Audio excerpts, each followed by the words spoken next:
Telah genap 350 tahun Indonesia dijajah oleh bangsa Eropa, khususnya Belanda.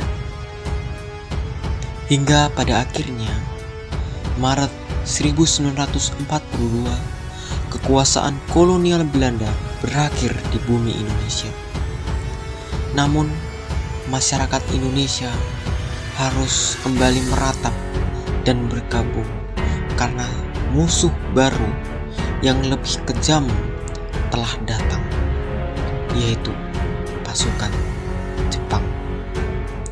Mereka memberi harapan palsu yang seolah pelindung Asia dan Nusantara, justru menjadi penjajah yang tak berhati di negeri kita.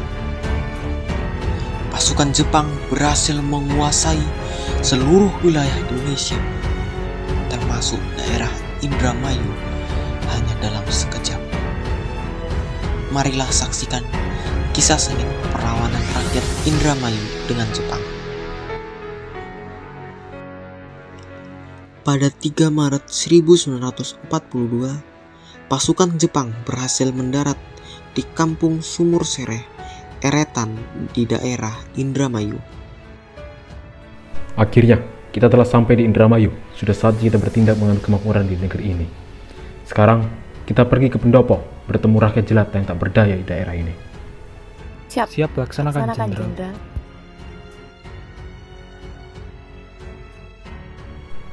Hei, apa maksud kedatangan kalian di wilayah kami? Wilayah kalian? Mimpimu. Kami sudah menguasai seluruh wilayah di Nusantara sejak beberapa hari lalu, dan kalian harus tunduk hormat kepada Kaisar Matahari kami. Hahaha, mimpi. Kami gak akan tunduk dengan kalian. Sesungguhnya hanya Tuhanlah yang layak disembah dan diagungkan. Kaisar kalian hanyalah ilusi dari kuasa kegelapan. Pergilah dan bertobatlah kalian semua, agar azab besar tak menimpa kalian. Hahaha, omong kosong. Sesungguhnya hanya Kaisar Mataharilah yang paling berkuasa. Ngaco kamu. Kami gak tunduk kepada Kaisar ilusi kalian, sebab hanya Tuhan yang layak disembah.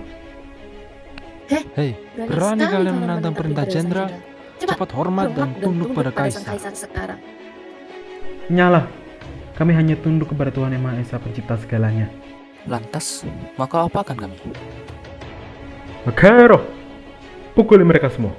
Pasukan Jepang pun memukuli setiap rakyat yang tidak mau tunduk kepada Kaisar hingga babak belur.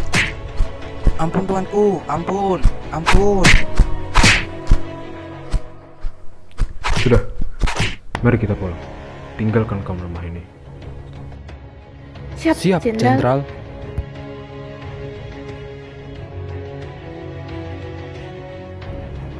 Pemberitahuan kepada seluruh petani di Indramayu wajib menyerahkan sebagian besar hasil panen padinya kepada pemerintah Jepang.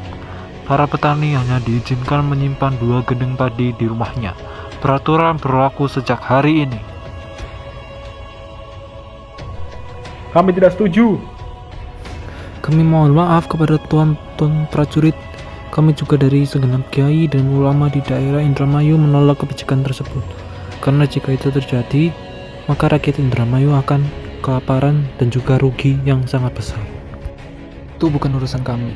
Kami tidak perlu persetujuan dari kalian. Sekarang kalian harus mematuhi perintah Jenderal. Mohon tuanku, pertimbangkan kembali kebijakan ini. Tidak bisa, pertimbangan ditolak. Bagaimana ini, Mbak Kiai? Pak Haji? Tuanku, tolong dipertimbangkan lagi. Ini menyangkut hak hidup kami. Pak Gero, kalian harus tetap tunduk pada aturan. Kalau memang tidak mau mendengarkan suara kami akan membangkang keputusan pemerintah Jepang. Berani betul kalian. Mari saudaraku, rakyatku, kita tolak bersama kebijakan ini. Sudah dipastikan mereka mau menyengsarakan kehidupan petani kita. Betul Pak Haji. Tunggu apa lagi? Hajar. Serang! Sejak saat itu, kericuhan besar antara rakyat Indramayu dengan pasukan Jepang tak dapat terelakkan lagi. Kericuhan pun turut terjadi di Desa Kaplongan pada bulan Maret 1944. Suatu hari di Desa Kaplongan, Dimohon kepada seluruh masyarakat desa Kaplongan berkumpul di balai desa dengan membawa hasil panen padi. Setiap warga yang tidak hadir di balai desa akan kami geledah kediamannya. Cepat, lambat sekali kalian.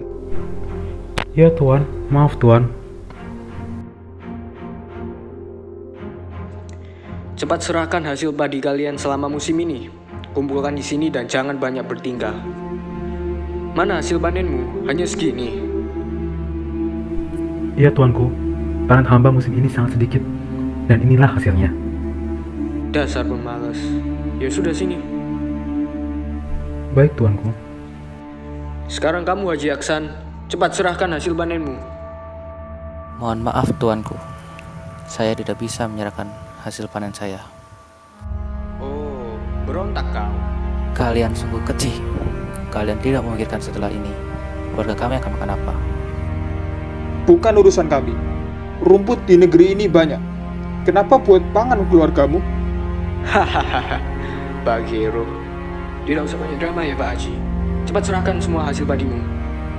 Enak kali kau, sedangkan kuserahkan hasil panenku. Keringat-keringatku yang mengerjakan, dan kau hanya meminta-minta macam pengemis bodoh. Pak Gero kau. Polisi, cepat bawa si Haji ini ke ruang sidang balai desa. melihat kejadian yang menimpa Haji Aksan, rakyat Kaplongan pun sontak melakukan aksi protes. Mereka melempari pasukan Jepang dengan batu hingga kesakitan. Lempari mereka. Aksi nekat dari rakyat desa Kaplongan membuat para pejabat dan polisi menjadi ketakutan dan menghilangkan diri. Hingga akhir perlawanan selesai, para warga pun berunding di balai desa bersama ulama. Mau bagaimanapun, kita tidak boleh diam ditindas oleh Jepang. Mari kita berdiskusi untuk mencari cara melawan Jepang. Apakah kamu yakin? Secara persenjataan kita jauh kalah dari mereka. Mereka sudah menggunakan senjata berat, sedangkan kita hanya menggunakan peralatan seadanya. Selain itu, jumlah pasukan kita pasti kalah telak. Mental macam apa yang baru saja aku dengar? Kita tidak boleh ditindas seenaknya. Pokoknya, kita harus bangkit dan melawan mereka. Setuju.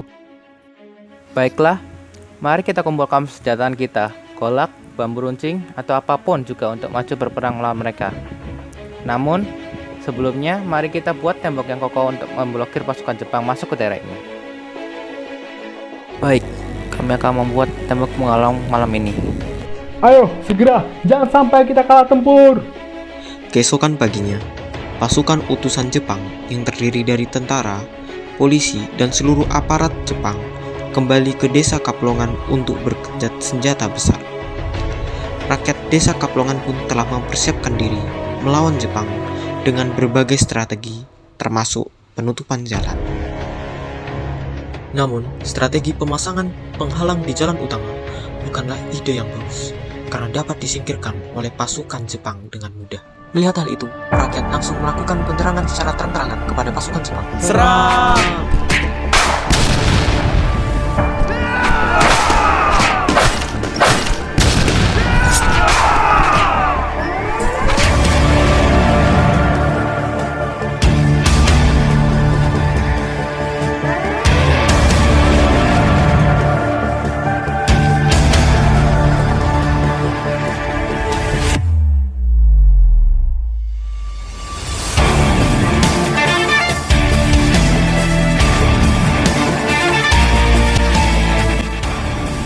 Akhirnya, cukup banyak rakyat dan pasukan Jepang yang terbunuh dalam peristiwa tersebut, dan hanya beberapa saja yang dapat menyelamatkan dirinya.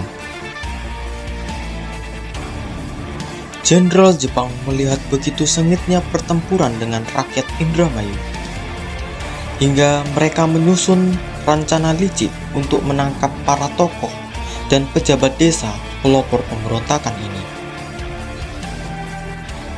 Mereka pun sepakat untuk memakai Kiai Abbas menjebak para pemimpin desa agar datang berunding dengan Jepang, lalu menangkap mereka. Pasukan Jepang memakai Kiai Abbas karena ia seorang pro terhadap pihak Jepang dan dekat kepada para ulama dan pemimpin desa.